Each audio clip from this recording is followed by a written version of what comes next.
everyone, and welcome back to my subscribers. If you're not already a subscriber, I'll put a link here for you. I had an interesting conversation with someone the other day about pre and post ban AR-15s, and it got me thinking, how many of these post ban AR-15s are out there running around, and do you actually know if you have one or not? Basically, a post ban AR-15 is an AR-15 that was manufactured between 1994 and 2004. Back in 1994 rather, there was the assault weapons ban, and it basically, speaking to the AR-15 strictly here, it restricted some of the accessories or some of the features the rifle could have.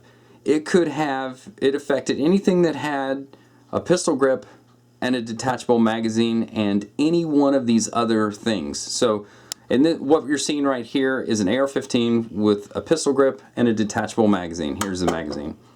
Now, this is legal as long as the stock doesn't collapse and there's no bayonet lug and there's no threaded muzzle that you can put a flash hider on, or, get this one, a grenade launcher. So as long as you had a pistol grip and a detachable magazine, you could not have a collapsible stock of a bayonet lug, a grenade launcher, or a threaded muzzle device where you could put a flash hider on. So basically what the industry did was they came out and they came up with a fixed collapsible looking stock. So this looks like a collapsible stock, however, you notice the tube goes all the way to the end with it extended like that. There's no holes on the bottom. So this sucker does not collapse whatsoever, doesn't move or anything. And so this, you could put this on this rifle and there you go. You have the look of a collapsible stock, however, it's not a collapsible stock. Then they took the A2 gas block on the front and they took off that bayonet lug, because you know that's a real dangerous thing. So there's no bayonet lug on this thing. So there's two. This one has been upgraded, so it does have a collapsible stock, but if you can envision that being a fixed stock, this is what came off of this rifle years ago. So we have our fixed stock, we have our bayonet lug, which is missing, and if you don't know what a bayonet lug looks like, let's pull up one that does have one. So here is an evil bayonet lug right here, so you can see the difference. And then this one is also threaded, so you can put a flash hider on it. And I've pre-loosened that. They usually do not come off that easy. So here is a threaded barrel that can be removed to install some kind of muzzle device like a flash hider. This is a post-ban AR-15 if you haven't gathered that already. This has a muzzle brake on it, not a flash hider, and it's pinned.